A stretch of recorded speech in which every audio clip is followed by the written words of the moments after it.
Welcome to the JAMODI podcast. We are all surrounded by amazing coaches and leaders. So let's get an inside look at not just what they do, but how they do what they do. After all, becoming the best versions of ourselves is JAMODI, just a matter of doing it. Coaches, the JAMODI podcast is powered by Scoreboard Media. Scoreboard Media works with high schools across the country to run professional sponsorship programs on their LED scoreboards. Whether you already have LED and you just want to supercharge the revenue, or you want to use sponsorship revenue to buy new LED video scoreboards, Scoreboard Media can help. They work with sponsors and advertisers locally, regionally, and nationally who want to connect with your school's community. Email info@scoreboardmedia.com to start the conversation and see what's possible. Do you feel like that idea right there is even more important for today's players and today's parents more than ever before? Because I don't see many coaches talking about today more of the Bobby Knight style of, or my coach Dave Bliss, like in college, like do this or else. There's not many clinics of that, but there are a lot more clinics of kind of the culture that you're talking about. Do you feel like that's more important today than ever before? It is. I mean, for instance, the reason I learned it is because, as a young coach, I was probably leaning more into this emotional, theatrical type of coaching, which, was authentic for me. It was what I'd seen and it was true. I mean, I was reacting to real situations and it wasn't like fake or anything. But what happened is, and I've said this in different places before, but, I got fired 2 years into my head coaching career at my own high school, Dripping Springs High School. And, when I look back to reflect on it, it shaped so much of how I've approached almost everything in the profession in terms of, number one, this kind of 360-degree feedback piece. Like, I don't want to be surprised by somebody saying that you're fired or you're not doing your job. I want to know before something happens that something's about to happen. But what I learned from that is, after the dust settled and I had,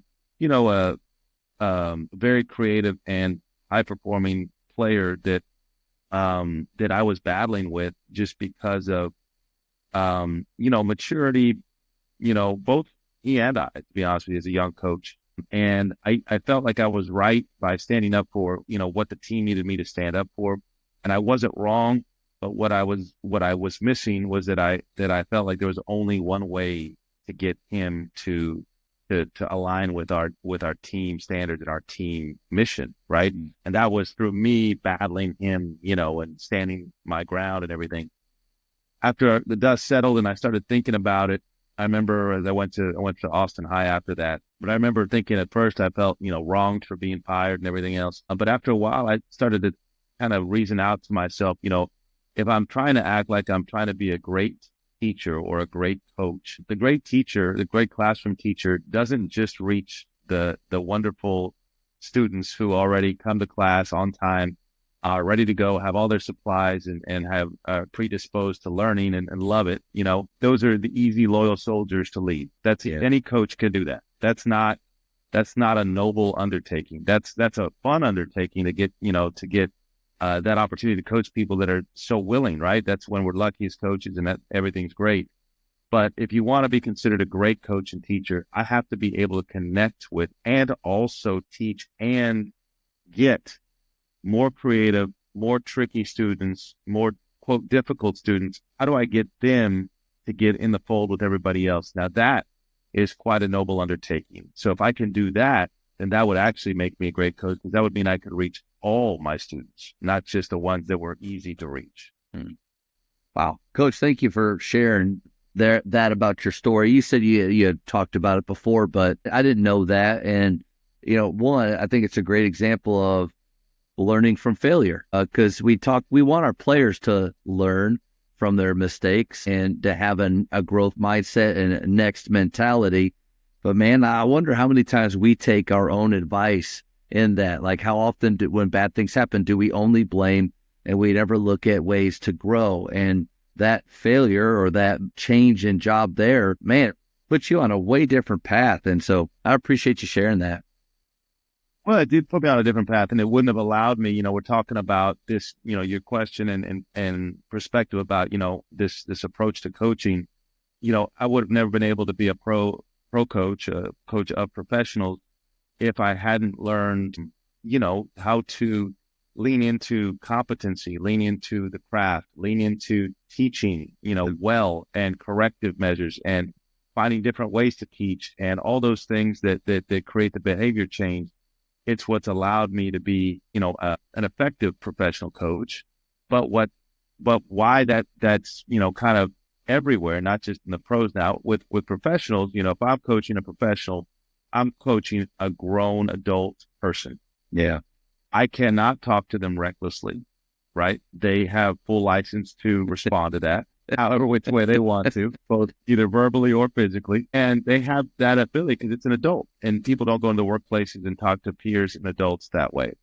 So you have to, teach and coach as a professional with a professional. And so that's a great lesson for me as, I'm here at Rice now, or if I was back in high school, I would still coach the same way, because at the end of the day, what's happened is young people at a younger age are exposed to more truths, more access to information. And because of that, some people say, well, this is a different change in times and, time for the old time. But really what we've done is we've accelerated people's ability to understand what is, a good standard, what's bad. In their eyes. Yeah. In their eyes. And they're more educated. So, yeah. So quicker. And I think that is what helps, whether, we have recruits on, at Rice on a recruiting visit, and I just talked to them about basketball. How do you see yourself fitting? What's your perfect role?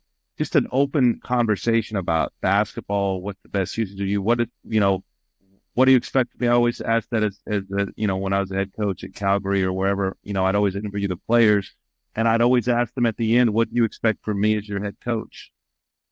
So that I know what their definition of what my job is, Yeah. And those kind of things are important because we assume that the position gives you the authority to do whatever you want, but really the position gives you the opportunity to work with people and get them to where it is you want, all of us want to be. Yeah, I love that question. And what was the normal response?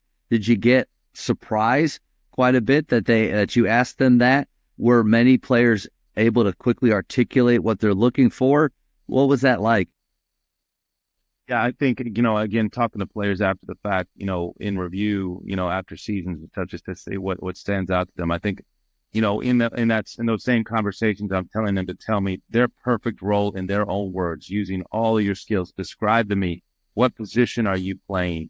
What, how are you being used? What actions are you coming off? Paint the picture, everything, and make them tell me. And a lot of times that self-assessment is empowering, because like no one's ever asked them to tell somebody else that. But when I'd ask players, I think that's one thing that stood out to sometimes players would say. I had a great player, Steph Smith, who, played for us last year at Calgary. He's in France now.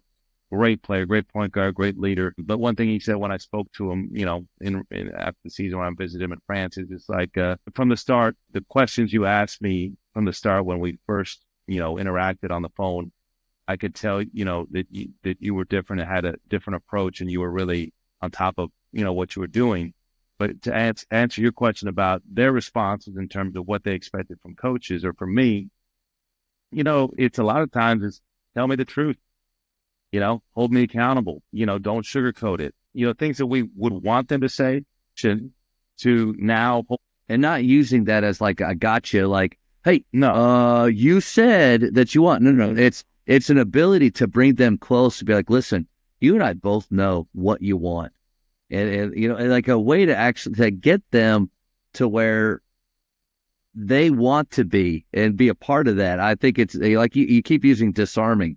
Like, I think that's a really good way to describe it. Yeah, I think at the end of the day, it's a conversation. That's another thing I learned over the years now, working with adults, and I would do it for any player from now on. At the end of the day, it's a choice. You know what I mean? Like, I'm going to tell you here, you like mid-range twos. Okay. I'm going to show you what the math says, typically. I'm going to show you, and I'm not against mid-range, right? But I'm going to show you what the math says. I'm going to show you what your math said, not only the general math, but your math. I'm going to show you when you're more successful. I'm going to tell you this becomes a choice. And it's not that you can't shoot middies, but when is the time to do it? Oh, you're saying late clock. I agree. Late clock is a good time. Oh, you're talking about against a deep drop. Yeah, I'll pick and roll and you're that guy. 100%. That's the right time. Is it in the first 8 seconds? Is it without a paint touch? No, they answer the questions themselves. So a lot of times it's just making sure you're on point and being able to tell them those truths in a way where they understand that at the end of the day, and I tell them this, we can do whatever we want here. I want you to be aware of, if you're in this pro space or you're in college now and you're being evaluated, you should at least be aware of how you're being evaluated by these people in these front offices and things like that. And whether or not you agree with it or not, if you don't like the numbers, then forget about it. We don't have to focus on numbers. But if the numbers, there's no reason you should be scared of using the numbers to your advantage as opposed to ignoring them. Do you think you can have that type of professional talk with college players and then also with high school players? Or do you feel like age or maybe stage in life has something to do with it?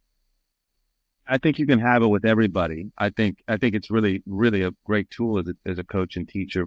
I think that what you might do, though, I think you might use stories at all levels to help connect where they're at to where they might want to be, or where they're at to where they once were, and using stories to help them understand that we're doing it this way, whether it's, with a player who's about to get cut, or, I said, listen, that's what to this day, like, hey, listen, you may not want me to tell you this, but the reason you're not playing more right now is because of 1, 2, and 3.